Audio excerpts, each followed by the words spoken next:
Amis des modules convertisseurs chinois, bonjour. Il y a quelque temps, un internaute m'a posé quelques questions sur ma vidéo que j'avais fait sur le fait de mettre ou non des résistances en série avec les LED. Et j'ai pensé que ces questions pouvaient intéresser d'autres personnes. C'est pour ça que j'ai fait une petite vidéo sur le sujet. Alors c'était quoi les questions? C'est est-ce que ces petits modules chinois dont je parle dans la vidéo ont une régulation de courant?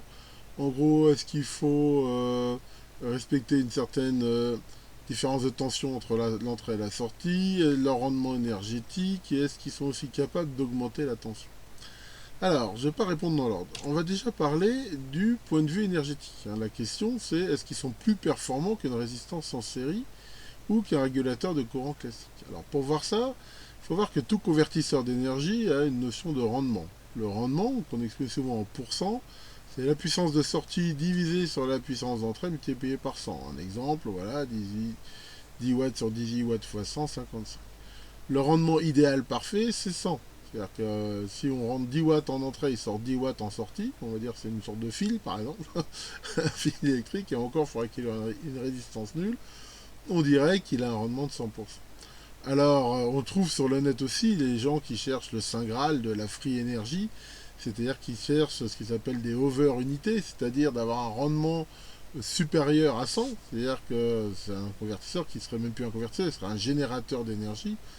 Et là-dessus, alors, je ferai un jour peut-être une vidéo sur ces sujets où on voit un peu tout et n'importe quoi, mais pourquoi pas aussi peut-être des pistes pour le futur. Mais enfin, toujours est-il que ici, on va justement comparer un petit peu les rendements des différentes solutions. Alors, je vous ai mis ici justement les trois solutions évoquées, sachant que de gauche à droite, c'est du moins bon rendement jusqu'au meilleur. Ici, j'ai pris comme exemple un rendement où on aurait un convertisseur de 12 volts en entrée et 6 volts 1 ampère en sortie. Alors, le moins bon rendement, c'est d'utiliser un régulateur de tension. Pourquoi? Parce que ce régulateur de tension, il va marcher en gros comme une résistance de limitation, et que la puissance, la différence en fait de la tension et la sortie sera complètement dissipée en chaleur. C'est-à-dire qu'à la limite, si on regarde la solution d'à côté qui est de mettre une simple résistance, c'est quoi la différence? Un régulateur de tension, quelque part, il agit comme une résistance variable. Le seul avantage qu'il a par rapport à la résistance, c'est de maintenir une tension qui est constante. On voit qu'une résistance en série avec une charge ne peut garantir la tension après la résistance que tant que le courant dans la charge est constant. S'il est amené à varier, la tension va varier. Alors qu'un régulateur de tension aura un système qui va permettre de garder une tension de sortie stable, quel que soit le courant. C'est son seul avantage par rapport à la résistance. Alors on peut aussi le monter en régulateur de courant. On voit ici pour aller monter une LED, mais qu'il soit régulateur de tension ou de courant, en régime stable, ça change strictement rien. Tout le système ici il chauffe. Alors pourquoi le régulateur il a un moins bon rendement que la résistance? Parce que lui-même consomme un peu d'énergie. C'est pas énorme la différence, mais ça n'empêche pas qu'il y a un petit peu d'énergie qui va partir dans le régulateur lui-même et qui donc ne sera pas utilisé par la charge. Donc ces systèmes-là, ils ont des rendements qui ne sont pas terribles et qui dépendent fortement de la tension d'entrée. Plus la tension d'entrée sera élevée, plus ils vont dissiper de puissance, hein, vu qu'ils vont être traversés par un courant qui va être constant, qui est celui de la charge, avec une différence de tension qui augmente.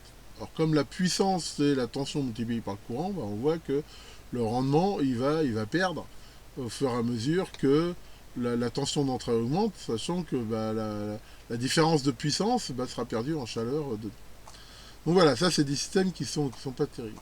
Le régulateur à découpage, donc là je vous ai mis, ça s'appelle un buck converteur ou step down, c'est-à-dire qu'il convertit la tension en l'abaissant à un principe, hein, alors c'est pas le but de la vidéo, mais en gros qui est d'emmagasiner de l'énergie dans une bobine et après de reprendre cette énergie mais sous une tension plus faible dans la charge. Eux, ils sont très intéressants dans le sens où on voit que l'interrupteur ici, c'est un interrupteur. Il marche en tout ou rien. Or, la puissance dans un interrupteur, elle est toujours nulle quasiment. Quand il est ouvert, il y a de la tension à ses bornes mais pas de courant, donc P égale UI, ça fait 0. Et quand il est fermé, bah, il y a du courant mais il n'y a pas de tension et c'est pareil. Alors, il est évident que dans un régulateur, c'est un système électronique, hein. Là, je vous ai mis pour le principe. Mais en gros, il y a des pertes quand même dans un système comme ça, mais les pertes sont liées dans la résistance dans la self, le fait que l'interrupteur n'est pas parfait, dans le temps de réponse de la diode, le SR du condensateur de sortie, et ainsi de suite. Mais globalement, ces modules-là, ils ont un rendement, on va dire, entre 80, enfin au-delà de 80% en moyenne, et surtout, ce rendement, il est très très peu dépendant de la tension d'entrée, contrairement aux deux autres solutions. Donc on va dire d'un point de vue rendement, il n'y a vraiment pas photo. Les régulateurs à découpage sont bien meilleurs. Alors maintenant, répondons aux autres questions. Est-ce qu'ils ont une régulation de courant, ces petits régulateurs à découpage?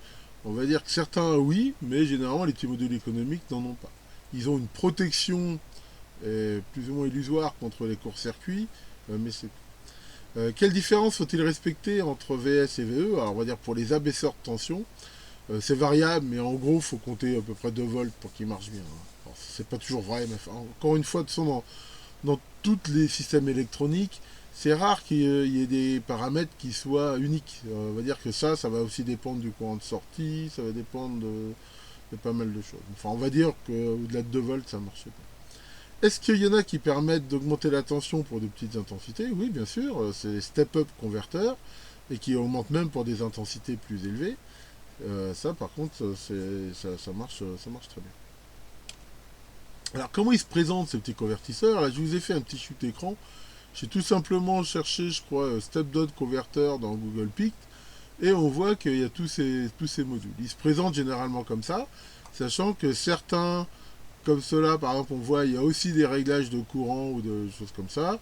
Les plus simples n'ont qu'un réglage de la tension de sortie, et il y a même maintenant des modèles où il y a carrément le voltmètre intégré, l'ampèremètre aussi. Enfin, il y a vraiment, on trouve pléthore de modules, sachant que le prix, bien sûr, est proportionnel. Mais ces petits modules-là, faut voir qu'on les trouve à moins d'1 euro. Si on les prend par 10, on les trouve à moins d'1 euro pour compris. Ce qui est vraiment pas cher. C'est-à-dire que si on compare même au prix d'un LM317 chez Selectronic, ça vaut plus le coup de les acheter tout fait comme ça. Donc pour ça, c'est vraiment intéressant, et vu le rendement qu'ils ont, moi j'en utilise vraiment beaucoup. Alors, globalement par contre, qu'est-ce qu'ils ont comme problème? Alors, là, je vous ai fait pour finir, un petit récapitulatif en gros de ce qu'il faut retenir de ces modules. Donc ils sont économiques, hein, comme je viens de le dire, ils sont performants, en moyenne ils ont des rendements de meilleurs de 80%. Il faut savoir quand même qu'ils ne sont pas parfaits, et qu'en gros quand ils dissipent plus de 2 ampères, c'est bien soit de mettre un petit radiateur ou un petit ventile au-dessus, ce qu'ils ont tendance à chauffer. Ils peuvent élever ou abaisser la tension. Ils n'ont pas de régulation de courant, comme j'ai dit, pour les économiques. Alors, un des gros désavantages, c'est des usines à parasites, ces machins. D'autant plus qu'au niveau du filtrage de sortie, il n'y a que dalle.